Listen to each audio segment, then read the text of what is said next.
Welcome back to CBS News coverage of the Democratic National Convention. Joining me now is Michigan Governor Gretchen Whitmer. She was a rumored vice presidential contender for Harris, and the Wolverine State is one of the 3 states known as the Blue Wall, key for the Democrats winning the presidency. We're going to hear from Governor Tim Walz. Many people don't know him that well. You do. I do. I love Tim Walz.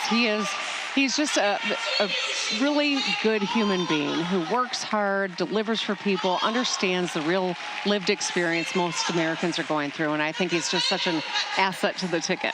As we mentioned, Michigan, you're going to see both the Democratic and Republican ticket in your state often. In fact, Donald Trump and J.D. Vance were there yesterday, and Donald Trump had something to say. He said, "You can't walk across our street to get a loaf of bread. You get shot, you get mugged, you get raped, you get whatever it may be." You know, the picture that Donald Trump paints of the world is not, number one, not accurate. Number two, I think it shows how out of touch he really is. What you're seeing here in contrast is an economic opportunity, a focus on making people's lives better, solving problems. All we've gotten from the other side is how do we capitalize on problems and help ourselves. That's the antithesis of what we're seeing here. But you know, Governor, so many people believe what he says. And so I remember we talked to you at the end of July, and Kamala Harris was trailing in your state. Now it's basically a tie. What does she need to do to make sure that she continues to advance? Well, I think it's really important that she is laying out her economic agenda for people. This is about how do we help more Americans keep money in their pockets? How do we help more Americans break down the barriers that keep them from the skills they need to get into high-paying jobs? I think that's the fundamentals for so many of us in Michigan and across the country, and that's what she's focused on. I guess a better question is, do you think she needs to target a certain section of voters? I think, you know, everyone matters, and I think that's the most important message coming out here. You see diversity, you see joy, you see happy warriors, and that's who we are. Her focus is making every American's life better. It's about making sure that our kids are educated when they go to our schools, ensuring that when you drive, you're safe on the roads and bridges. That's where the rubber meets the road for most Americans, and that's what we're going to stay focused on. Governor, you were yourself targeted by people who chose to or would like to have used violence instead of the ballot box. What's your level of concern about those forces and the outcome of this next election, and also efforts to challenge what happens at the ballot box and its legitimacy? Well, when Donald Trump sows all of these falsehoods and people buy into them, it creates a very dangerous environment.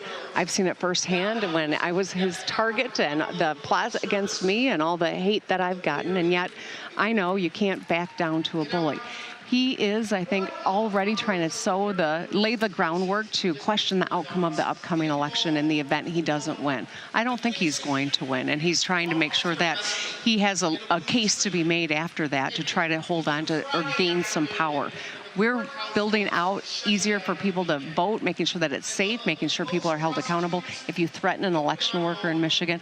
But also, I'm grateful that I've got an Attorney General and Secretary of State who are going to uphold the law, and we're going to make sure every vote is counted in Michigan. Michigan has one of the highest populations of Arab Americans in the country. There's a lot of concern in your state about the war in Gaza. We learned today that Vice President Harris and President Biden were on the phone with the Israeli Prime Minister today, working on a ceasefire. How do you see that issue in your state? Because many say they won't vote for the Democratic ticket because of this issue. I think with a Harris-Walz ticket, we're seeing more people start to come over and get interested and ask, how can we help? How can we make sure that this is a ticket that sees us, that understands the pain that we are feeling, and is absolutely committed to bringing a cessation of the violence, returning hostages, and rebuilding the region? There are so many Michiganders who are 1 degree from someone who's lost their life in Gaza, or one of the Israelis who were killed in October 7th attack. A lot of pain, but leaders who care, who see everyone, and who are going to fight to make sure that the violence stops and that we rebuild and the hostages are returned, I think are earning the support of this community that's so very important. And we've got more work to do, but I feel like we're making progress. Governor Gretchen Whitmer, as always, good to talk to you. And I know you're speaking tomorrow night. I am. I'm looking forward to it. Is your speech ready, Governor? Of course it is, Gail. But it keeps getting edited down because they go over every night. So we haven't noticed. I'll try to keep it on track tomorrow. I think you should do it, whatever you need to do. So nice to see you.